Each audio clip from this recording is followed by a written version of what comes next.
Okay, और अभी जो समय रैना का जो हाँ, मुझे तो कंटेंट को पता लेके था। चल रहा है, मुझे तो कुछ पता आप था। रिएक्ट करना चाहो? देखिए, मेरा ऐसा मानना है, हमारा भारत जो है ना, हाँ, ये मुद्दे की चीज़ें रिकॉर्ड करो इसमें। हमारा भारत जो है ना, वो इमोशन से बना हुआ है, संस्कृति से बना हुआ है, सभ्यता से बना हुआ है। आप कुछ भी करें, कोई लेना देना नहीं, लेकिन हमारी भारत की जो संस्कृति है, कल्चर है, उसको आपको नहीं छेड़ना चाहिए।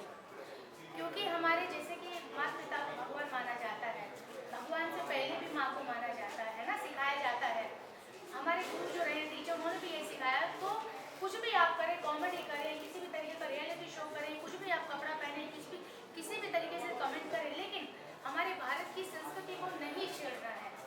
क्योंकि हमारा भारत जो है, इसीलिए हम रिप्रेजेंट करते हैं कि यहाँ पे कल्चर को रिप्रेजेंट करते हैं। हिंदू मुस्लिम सिख ईसाई आपस में भाई भाई, तो इसी तरीके से इसमें सारी चीज़ें आती हैं। रिश्तों के ऊपर भी किसी भी तरीके की टिप्पणी नहीं करनी चाहिए।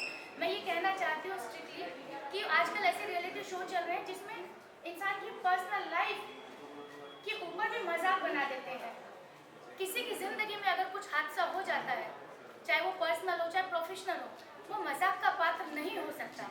आप उसको रियलिटी शो में बुलाकर उसकी पर्सनल लाइफ को लेकर धज्जियां उड़ाते हैं। कभी कभी इंसान फ्लो में बोल भी जाता है, लेकिन जब वो चीज़ रिकॉर्ड हो जाती है, हिस्ट्री बन जाती है, वो जब इंसान कभी बैठ के या कभी यार दोस्तों के थ्रू जब वो उसको सुनाई पड़ता है, तो एक्चुअली उसको इंसल्ट फील होती है। तो आप कुछ भी करें, रियलिटी शो करें, प्रोग्राम बनाएं, यूट्यूब चलाएं, कुछ भी करें, किसी की पर्सनल लाइफ को लेके आपको ना किसी की इंसल्ट करनी चाहिए, ना उस पर आपको कमेंट करना चाहिए, और ना ही फीमेल के ऊपर स्पेशली मैं बोलना चाहती हूँ कि बड़ी आसानी से गाली दे देते हैं माँ की, बहन की। अरे आपने क्या समझ रखा है ना? तो मैं इसको स्ट्रिक्टली बोलना चाहूँगी, हाथ जोड़ के बोलना चाहूँगी कि आप अपना, आपका जो भी टैलेंट है आप खूबी दिखाएं, लेकिन ना तो फैमिली के ऊपर किसी तरीके से आपको कमेंट करने चाहिए, ना किसी की पर्सनल लाइफ में अगर कुछ हुआ है तो उसको मजाक के तौर पे नहीं करना चाहिए। स्पेशली हमारे भारत की जो कल्चर है, चाहे वो लेडी साड़ी पहनती हो, चाहे उसकी पर्सनल लाइफ में कुछ भी हुआ हो, बिल्कुल भी ना टच करें। रिश्तों को लेके मजाक ना बनाए। तो ये जो भी हुआ है, और एक बात और है,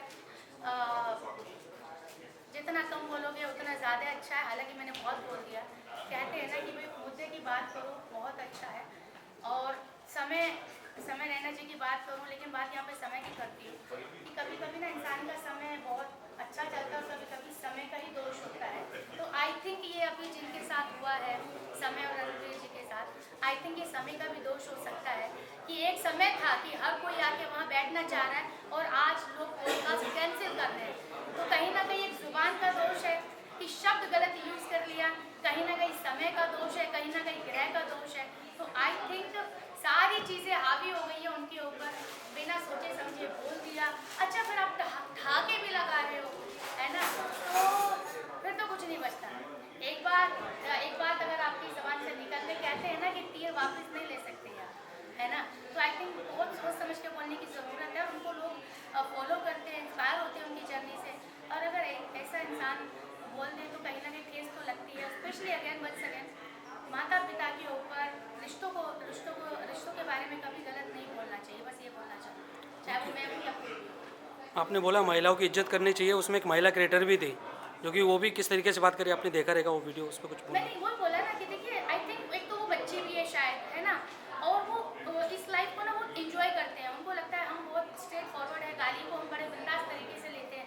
देखिए, गाली कुछ लोगों का नेचर होता है गाली देना, लेकिन भाई आप कमरे में दे लो, यार दोस्तों में दे लो, वो समझ में आता है। लेकिन अगर कैमरा ऑन है और अगर आप गाली दे रहे हो तो वो रिकॉर्ड होगी। ठीक है, एक बार इंसान सुन सकता है, फिर वापस से सभ्यता में आती है।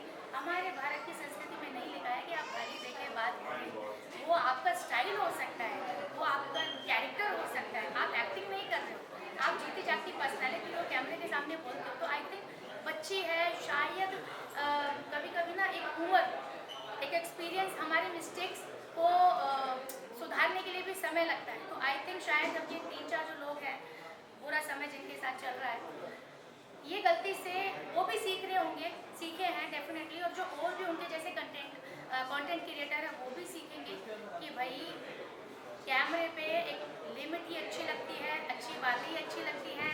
कैमरा आपके पास है, अब आईफोन आपके पास है, इसका मतलब ये नहीं है कि आप कुछ भी बोलें या किसी के बारे में भी